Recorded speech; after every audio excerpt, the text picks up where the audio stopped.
ناظرین، آج ہم بات کریں گے یوٹی اسمبلی اجلاس کے بارے میں۔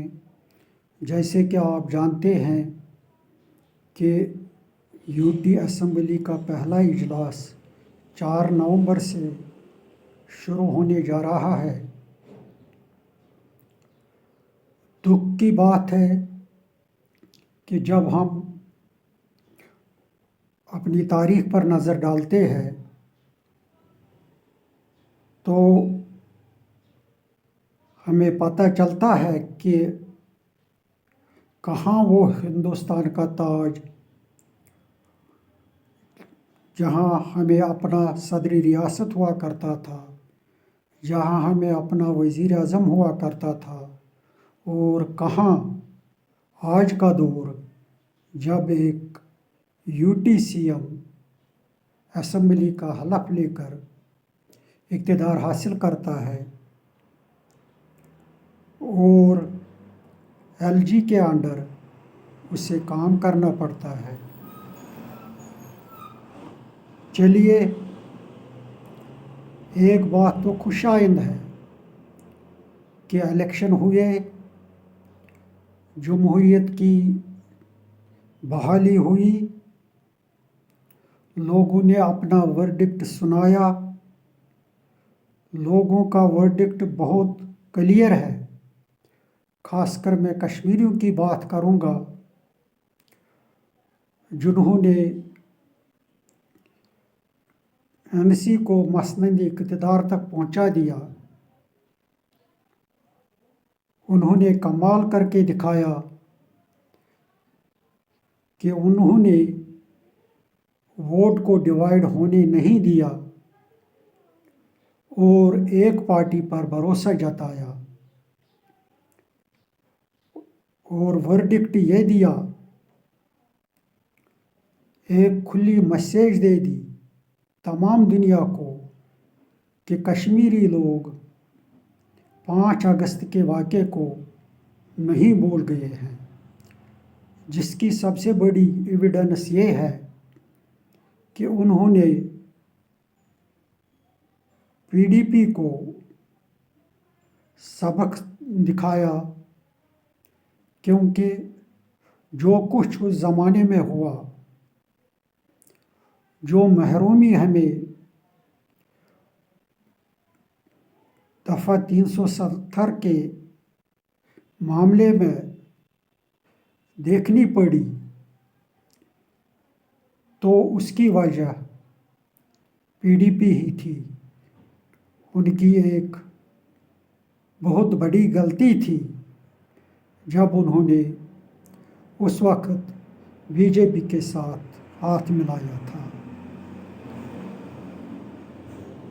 تو یہ ایک بہت بڑی نشانی ہے، ایک ایویڈنس ہے کہ لوگ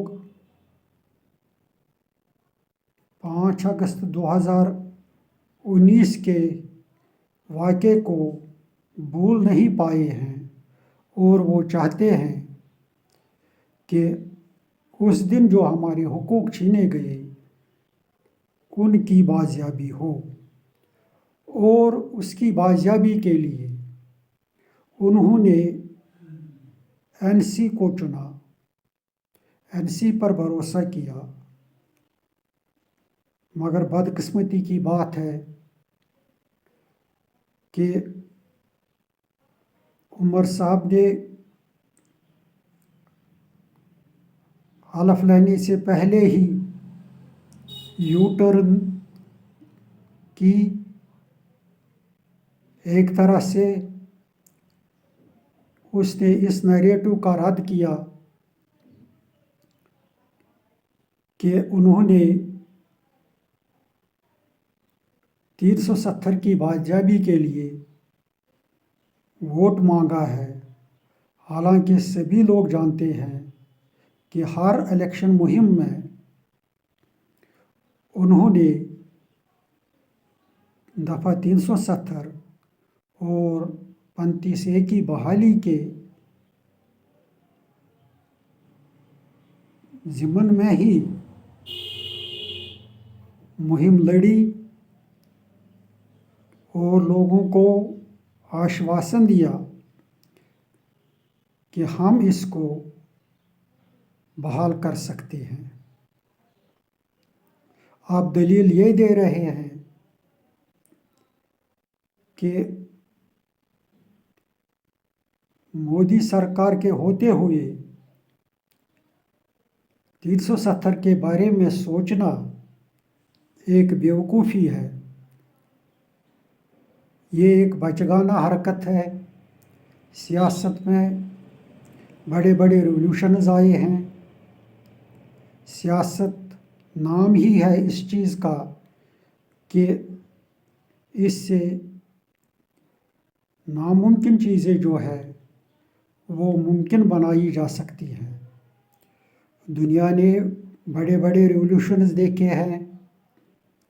जमहूरियत का रिवोल्यूशन आया, जो बादशाह सदियों से इस दुनिया पर जुल्म कर रहे थे, तसल्लुत कर रहे थे, उनको महज चंद सालों में भागना पड़ा। तो ऐसी बात करना कि सियासत में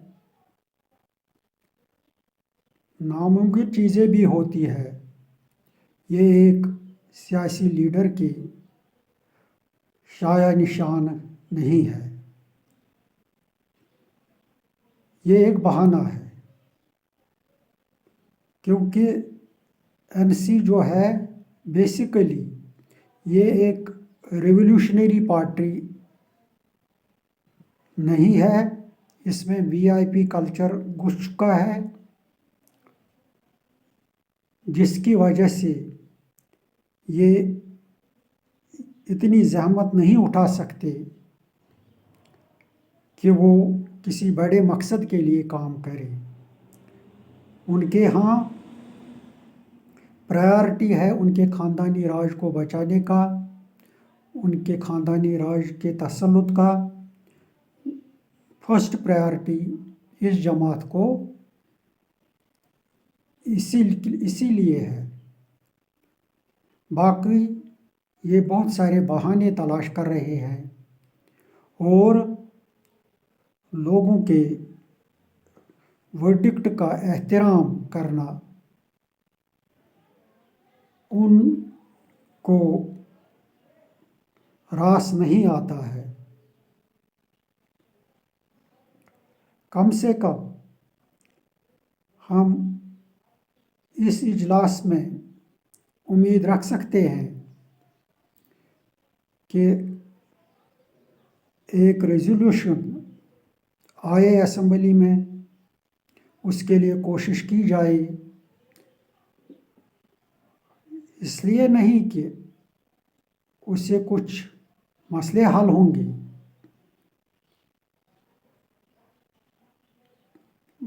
इस उम्मीद के साथ भी नहीं कि मरकज़ी सरकार मान जाएगी, मगर दुनिया को एक मैसेज देनी तो पड़ेगी कि कश्मीर में जो हालिया असम्बली इंतखाबात मुनक्किद हुए हैं,